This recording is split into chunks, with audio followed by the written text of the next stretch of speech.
నమస్తే, నా పేరు కిరణ్. ఎస్టీవీ న్యూస్ కు స్వాగతం. ముందుగా హెడ్లైన్స్. పారిశ్రామిక అభివృద్ధిపై చర్చకు సిద్ధం. ప్రతిపక్షాలకు సవాలు విసిరిన మంత్రి అమర్నాథ్.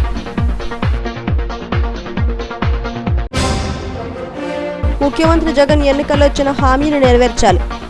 ఓపీఎస్ ను అమలు చేయాలంటూ జీవీఎంసీ గాంధీ విగ్రహం ఎదుట ఉద్యోగుల ఆందోళన. రానున్న ఎన్నికల్లో మోడీ ప్రభుత్వానికి హ్యాట్రిక్ ఖాయం. ప్రపంచంలోనే అగ్రగామిగా భారత్ను తీర్చిదిద్దుతున్నారన్న బీజేపీ ఎమ్మెల్సీ పొంగులేటి. విద్యుత్ షాక్ గురై 7వ తరగతి విద్యార్థి మృతి. గొలుగొండ మండలం జోగంపేట ఎస్సీ హాస్టల్లో ఘటన.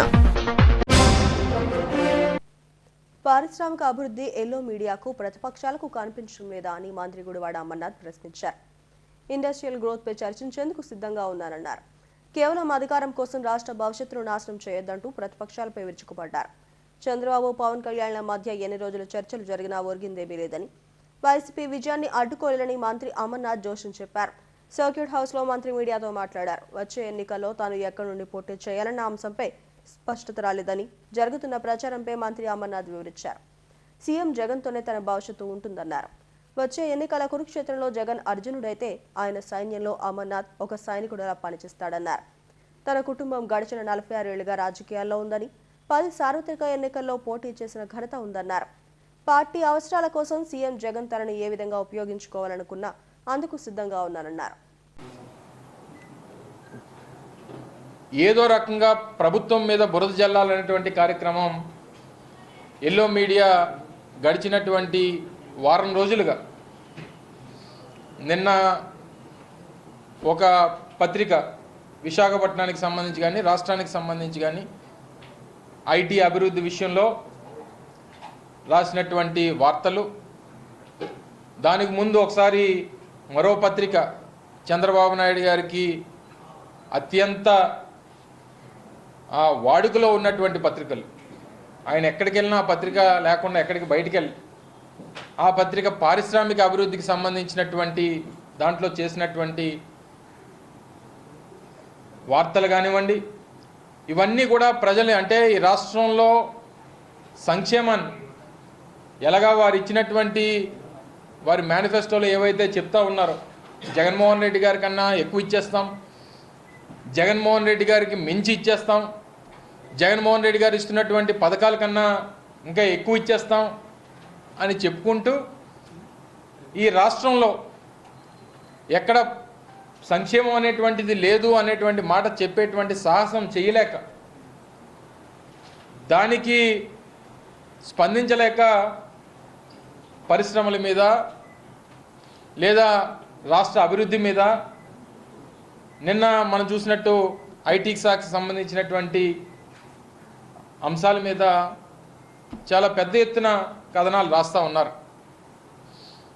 2014 నుంచి 19 మధ్యలో రాష్ట్ర విభజన జరిగిన తర్వాత మొట్టమొదటిసారిగా తెలుగుదేశం పార్టీ అధికారంలోకి వచ్చినప్పుడు గడిచినటువంటి 5 సంవత్సరాల్లో జరిగినటువంటి పారిశ్రామిక అభివృద్ధికి, లేదా గడిచినటువంటి 2014 నుంచి 19 మధ్యలో జరిగినటువంటి ఐటీ అభివృద్ధికి, గడిచినటువంటి 5 సంవత్సరాల్లో అంటే 4 సంవత్సరాలు 9 మాసాలు అనుకోండి, గడిచినటువంటి ఈ మా వైఎస్ఆర్ కాంగ్రెస్ పార్టీ పరిపాలనలో జగన్మోహన్ రెడ్డి గారి నాయకత్వంలో జరిగినటువంటి పారిశ్రామిక అభివృద్ధి అంతకు మించి జరిగిందనేటువంటి దాంట్లో వేరే సందేహం లేదు. దానికి ఎవరితో అయినా ఎక్కడైనా చర్చించడానికి సిద్ధంగా ఉన్నాం అనేటువంటి విషయాన్ని మరొకసారి ఈ సందర్భంగా తెలియజేస్తా ఉన్నా.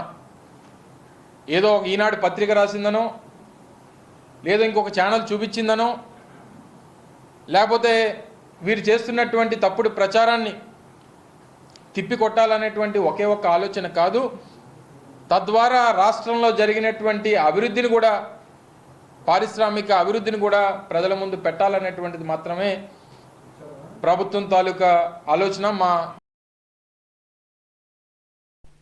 సిపిఎస్ ను రద్దు చేసి ఓపీఎస్ ను తీసుకొస్తామన్న హామీని ప్రభుత్వం తుంగలోకి తొక్కిందని ఉద్యోగులు ఆగ్రహం వ్యక్తం చేశారు.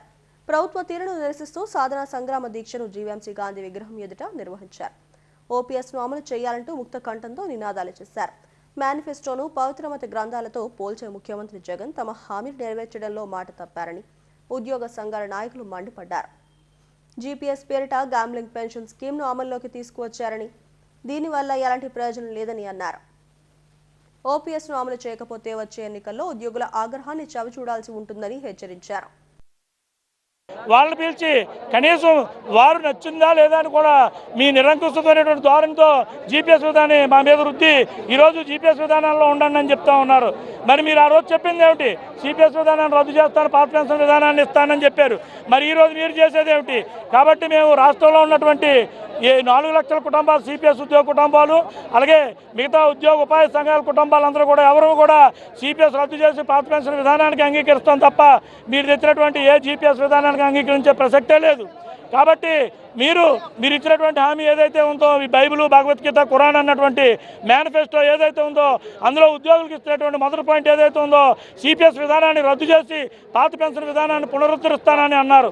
మీరు ఎన్నో లక్షల కోట్లు పెట్టుకొని ఈరోజు సలహాదారులను పెట్టుకున్నారు. మరి అటువంటి సలహాదారులు ఏమైనా సలహాలు ఇచ్చారో తెలియదు, కానీ మాకు ఇచ్చినటువంటి మొదటి హామీ ఏదైతే ఉందో ఆ హామీని మీరు సిపిఎస్ను మాత్రమే రద్దు చేసి మీరు అన్నటువంటి రెండో పాయింట్ ఏదైతే ఉందో ఓపీఎస్ను పునరుద్ధరిస్తానని అనుకుంటా చెప్తా ఉన్నారు.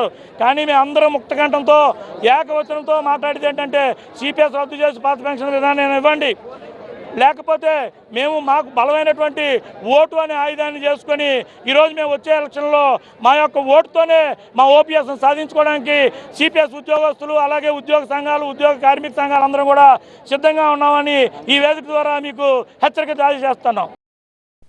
రానున్న ఎన్నికల్లో ప్రధాని మోడీ మూడోసారి కూడా అధికారంలోకి రావడం ఖాయమని బీజేపీ ఎమ్మెల్సీ పొంగురెడ్డి సుధాకర్ రెడ్డి అన్నారు. మోడీ పాలనలో దేశం అన్ని రంగాల్లో ప్రగతి సాధిస్తోందన్నారు. గతంలో ఎన్నడూ లేని విధంగా అన్ని వర్గాల అభివృద్ధికి సంక్షేమ పథకాలు అమలు చేస్తున్న ఘనత మోడీకే దక్కుతుందన్నారు. మద్రాస్ హైకోర్టు ఇచ్చిన తీర్పును స్వాగతిస్తున్నామన్నారు. 500 ఏళ్ల తర్వాత అయోధ్య రామ మందిరంలో బాలరాముడి విగ్రహ ప్రతిష్టాపన జరిగిందన్నారు. బీజేపీ సీనియర్ నేత ఎల్కే అద్వానీకి భారతరత్న ప్రకటించడం సంతోషకరమన్నారు. తెలుగు ప్రజలందరూ సుఖ సంతోషాలతో ఉండాలని శ్రీవారిని వేడుకున్నట్లు చెప్పారు. తిరుమల శ్రీవారిని దర్శించుకున్న అనంతరం ఆలయం వెలుపల పొంగులటి సుధాకర్ రెడ్డి మీడియాతో మాట్లాడారు.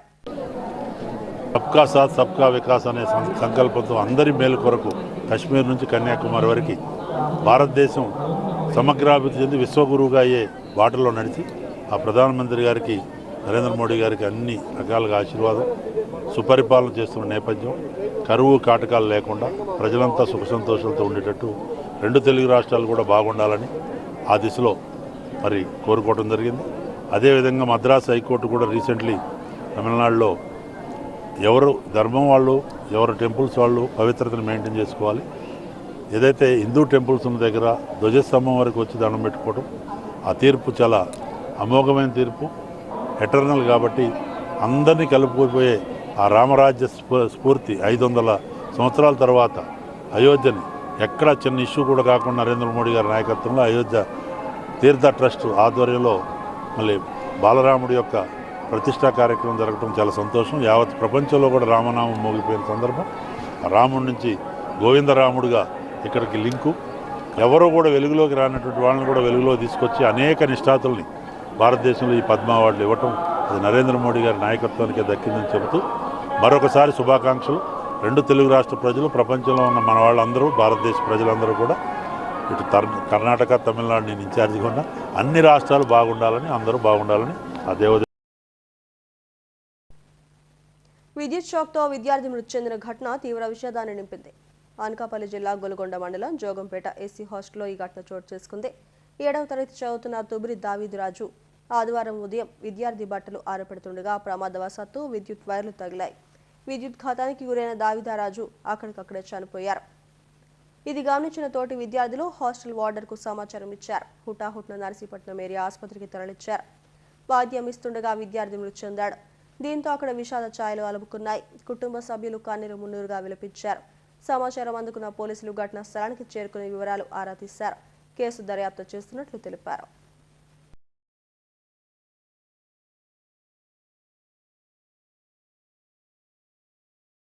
సంతోష్ కుమార్ పైనేమో నేను బట్టలు వచ్చేసి ఆరేస్తానని వెళ్ళాను. నేనేమో బట్టలు మార్చుకుని వస్తానని వెళ్ళాను. వెళ్ళేసరికి ఆడ కళ్ళు పడిపోయాడు అనుకున్నాను. ఆడికి లాగదాం అనుకుంటేమో సాకు కొడిసింది నాకు కూడా. అందుకు భయపడి అన్నయ్యతో చెప్పాను. అప్పుడేమో అన్నయ్య మెయిన్ ఆపి బయట లాగేటప్పుడు హాస్టల్లో గురగొండ వారిని గారు మా హాస్టల్లో ఈరోజు ఆదివారం వల్ల మధ్యాహ్నం వరకు భోజనాలు పెట్టించి 1:30 వరకు ఉండి భోజనాలు పెట్టించాను. భోజనాలు పెట్టించిన మేము లంచ్కి వెళ్ళాను. ఈ లోపల దావిద్ రాజు అనే అబ్బాయి 7th క్లాస్ మేడ మీద వెళ్ళారు. మేడ మీదకి వెళ్ళకుండా నేను కంచి కూడా అరేంజ్ చేశాను. మేడ మీద ఎవరు ఎక్కండి బాగలేదు పైన ఎక్కేసారు అని చెప్పి చెప్పారు. అయినా సరే మరి వెనక నుంచి ఎక్కారు. అక్కడ వల్ల ఈరోజు కరెంట్ షాక్ ఉంటుంది. ఆ అబ్బాయికి మా గవర్నమెంట్ హాస్పిటల్ కూడా తీసుకున్నాం. అక్కడ చనిపోవడం జరిగింది. నేను గవర్నమెంట్ హాస్పిటల్ కూడా ఉన్నాను, కానీ నేను అక్కడ లేనని అనుకుంటున్నాను, కానీ నేను అక్కడే ఉన్నాను సార్. మరి మీరు లేరు, ఇక్కడ ఉండట్లేదని చెప్పి సార్ ఎప్పుడు నేను ఇక్కడ అయితే పిల్లల్ని కూడా కనుక్కోండి. నేను ఎప్పుడు 3 పూటలు ఇక్కడే ఉంటాను. ఇక్కడే ఉండి భోజనాలు అన్నీ రాత్రి స్టడీ అవరు అన్నీ తీసుకుంటాను నేనే. ఎందుకంటే 10th క్లాస్ వరకు ఉంది హాస్టల్, అందుకని పిల్లల్ని బాగా చూసుకోవడానికి నేను ఇక్కడ పనిచేస్తాను. తిరుమల శ్రీవాణి పలువురు మఠాధిపతులు పీఠాధిపతులు దర్శించుకున్నారు.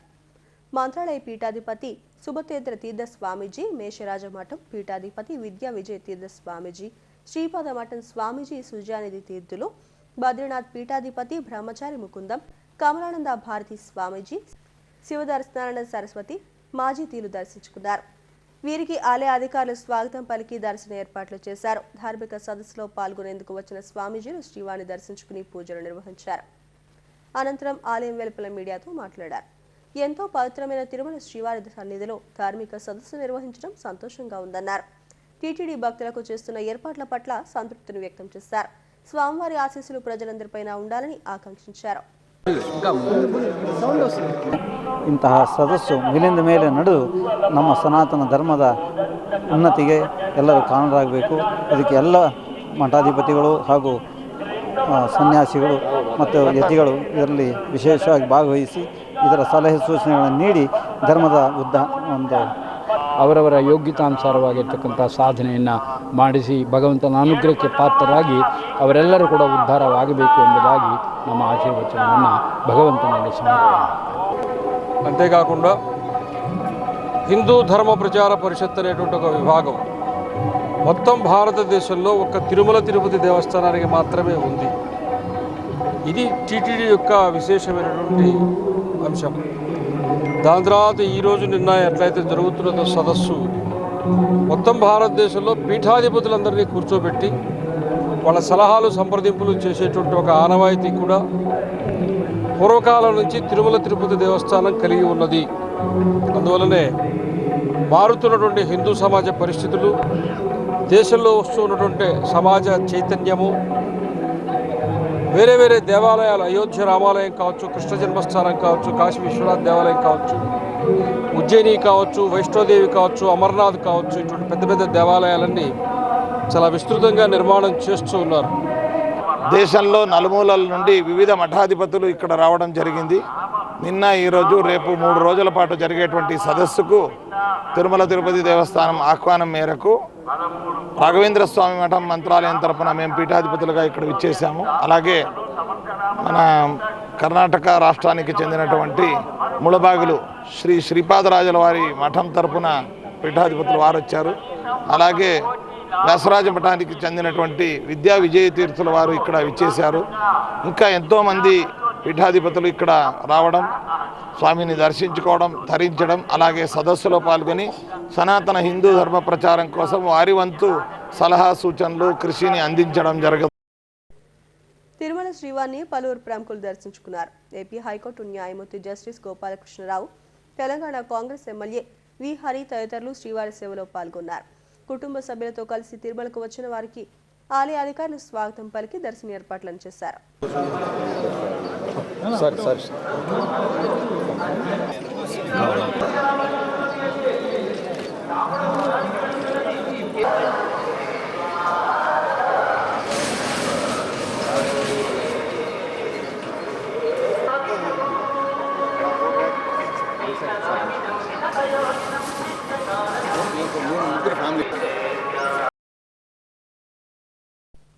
గొల్లపాలెంలోని శ్రీకృష్ణ మందిరం ప్రథమ వార్షికోత్సవం ఘనంగా జరిగింది. ఉత్సవంలో భాగంగా నిర్వహించిన మహా అన్న సమారాధనలో భక్తులు విశేషంగా పాల్గొని స్వామివారి ప్రసాదాన్ని స్వీకరించారు. వార్షికోత్సవం సందర్భంగా స్వామివారికి విశేష పూజలు నిర్వహించారు. ప్రథమ వార్షికోత్సవం సందర్భంగా ప్రత్యేక పూజలు నిర్వహించామని అధ్యక్షుడు పల్లా శ్రీనివాసరావు తెలిపారు. స్వామివారి చల్లని ఆశీస్సులు అందరిపైన ఉండాలని ఆకాంక్షించారు. మహా అన్నదాన కార్యక్రమానికి మా కమిటీ సభ్యులందరూ కూడా పోలమాంబ కమిటీ, శ్రీరామ్ కమిటీ, యాదవ్ సంఘం కమిటీ, శ్రీకృష్ణ కమిటీ అన్ని కమిటీలు కూడా ఆర్టీ క్లబ్ మరియు అన్ని కమిటీలు కూడా ఈ యొక్క కార్యక్రమంలో పాల్గొని ఈ అన్నదాన కార్యక్రమంలోని ప్రతి ఒక్కరూ సంపూర్ణ సహకారంతోనే ఈ అన్నదాన కార్యక్రమం జరుగుతుంది. ఈ అన్నదాన కార్యక్రమానికి ఆ శ్రీకృష్ణ భగవానుడు మాకు ఎల్లవేళలా ఆరోగ్యం ప్రసాదించాలని, అలాగే మా యాదవ సంఘం అన్ని కుటుంబ సభ్యులు సంతోషంగా గడపాలని మేము కోరుకుంటున్నాం. ఈ ఏడాది జరిగినటువంటి ప్రతి సంవత్సరం కూడా ఇదే కార్యక్రమాన్ని మేము ప్రతి సంవత్సరం విధి తప్పకుండా నిర్వర్తిస్తామని ఈ గ్రామ సభ్యులకు, ఈ విశాఖ నగర ప్రజలకు కూడా మేము ముఖ్యంగా తెలియజేసుకుంటున్నాం. వార్షికోత్సవం సందర్భంగా ఈరోజు స్వామివారి యొక్క ప్రత్యేక పూజలు, అభిషేకాలు గొల్లలపాలెం ఆధ్వర్యం ఉన్నటువంటి సంఘాల ద్వారా యాదవ్ సంఘం, శ్రీకృష్ణ భగవాన్ కమిటీ, అలాగే పోలమాంబ అమ్మవారి కమిటీ, అలాగే రామాలయం, శ్రీ రామాలయం కమిటీ వారి యొక్క ఆర్టీ క్లబ్ యొక్క ఆధ్వర్యంలో ఈ యొక్క కార్యక్రమం దిగ్విజయంగా జరుగుతున్నది. కావున భక్తులందరూ విచ్చేసి స్వామివారి యొక్క ఆశీస్సులు పొందుతూ తీర్థ ప్రసాదాలు తీసుకొని స్వామివారి ఆశీస్సులు పొందుతారని గొల్లలపాలెం కమిటీ తరపున, గ్రామ ప్రజల తరపున మేము ప్రత్యేక ధన్యవాదాలు తెలుపుకుంటూ శిష్టకరణాలను ఓబీసీ జాబితాలో చేర్చేందుకు పూర్తి సహకారం అందిస్తున్నామన్న వైసీపీ ప్రభుత్వాన్ని మళ్లీ అధికారంలోకి తీసుకురావాల్సిన అవసరం ఉందని రాష్ట్ర శిష్టకరణ కార్పొరేషన్ చైర్పర్సన్ అనుష పట్నాయక్ వెల్లడించారు. ఆమె నివాసంలో శిష్టకరణ యువత ప్రత్యేక సంచికను ఆవిష్కరించారు. శిష్టకరణాలకు రాజకీయంగా గుర్తింపు కల్పించిన ఘనత సీఎం జగన్దేనన్నారు. ఈ ప్రభుత్వాన్ని ఆదరించడం ద్వారా మరిన్ని రాజకీయ ప్రయోజనాలు దక్కుతాయన్నారు. ఓబీసీ సాధనకు దివంగత నేత వైఎస్ఆర్ అందించిన సహకారాన్ని ప్రస్తుతం సీఎం జగన్ అందిస్తున్నారని, అటువంటి సహకారం పట్ల సంఘం అధ్యక్షుడు ఎస్ఎన్కే మహతి ధన్యవాదాలను తెలిపారు. ఈ కార్యక్రమంలో ప్రధాన కార్యదర్శి చంద్రమౌళి, మంత్రి శ్యాంప్రసాద్, నరసింహమూర్తి తదితరులు పాల్గొన్నారు. ఈవెన్ ఇప్పుడు కూడా చెప్తా ఉన్నా, మన సామాజిక వర్గానికి ఫర్ ఎగ్జాంపుల్ మనలాంటి చిన్న చిన్న సామాజిక వర్గాలకి సీఎం గారితో డయాస్ షేర్ చేసుకునివ్వండి, లేదంటే ఒక పొలిటికల్ అరంగేట్రం అవ్వనివ్వండి, ఎంతోమంది పబ్లిక్ మన వాయిస్ని రీచ్ అయ్యే విధంగా ఈరోజు ఇలాంటి మనలాంటి చిన్న చిన్న బీసీ వర్గాలకి కూడా అవకాశం ఇచ్చారు. This is just the beginning. Future will be greater. అందరూ చాలా ఉత్సాహంతో, ఓపికతో, అలాగే మీ యొక్క సూచనలు, సలహాలు ఏమున్నా కూడా మాకు తెలియజేయండి. శిష్టకరణ సామాజిక వర్గానికి సంబంధించి మీరందరూ we are all open to work. ఖచ్చితంగా మన పార్టీ వచ్చే విధంగా, ఈ పార్టీ వస్తేనే మనకి మళ్ళీ చెప్తా ఉన్నాను, ఈసారి ముఖ్యంగా చెప్తా ఉన్నాను, 2009లో మనకు బీసీ ఇచ్చారు దివంగత నేత వైఎస్ఆర్ గారు. ఈరోజు కార్పొరేషన్ ఇచ్చారు. మునుముందు ఇంకా మంచి జరుగుతుంది. ఈరోజు అనుష పట్నాయక్ గారు చైర్పర్సన్గా ఉన్నారు. రేపొద్దున ఇలాంటి అవకాశాలు ఇంకా చాలా మందికి కూడా మన ప్రభుత్వం వస్తే ఖచ్చితంగా వస్తాయని మీరు అందరూ గుర్తుంచుకొని, ఎట్టి పరిస్థితుల్లో మన పార్టీ వచ్చే విధంగా, మన పార్టీ ముందుకి రావాలి అని అంటే ప్రతి ఒక్కళ్ళు గుర్తుపెట్టుకోండి, వైఎస్ఆర్ గారి కుటుంబం నుంచి వస్తేనే మళ్ళీ ఈ రాష్ట్రానికి రాజన్న పాలన వస్తుంది, ఇంకా మంచి జరుగుతుంది. బడుగు బలహీన వర్గాలు, అట్టడుగున ఉన్న సామాజిక వర్గాలు అన్నీ బాగుపడాలి అంటే ఒకటే వైఎస్ జగన్మోహన్ రెడ్డి అన్నగారు. దీన్ని దృష్టిలో ఉంచుకొని అందరూ నడుం కడదాం. మేము సిద్ధం, మీరు సిద్ధం కండి అని చెప్పి. హెడ్లైన్స్ మరోసారి. పారిశ్రామిక అభివృద్ధిపై చర్చకు సిద్ధం, ప్రతిపక్షాలకు సవాలు విసిరిన మంత్రి అమర్నాథ్.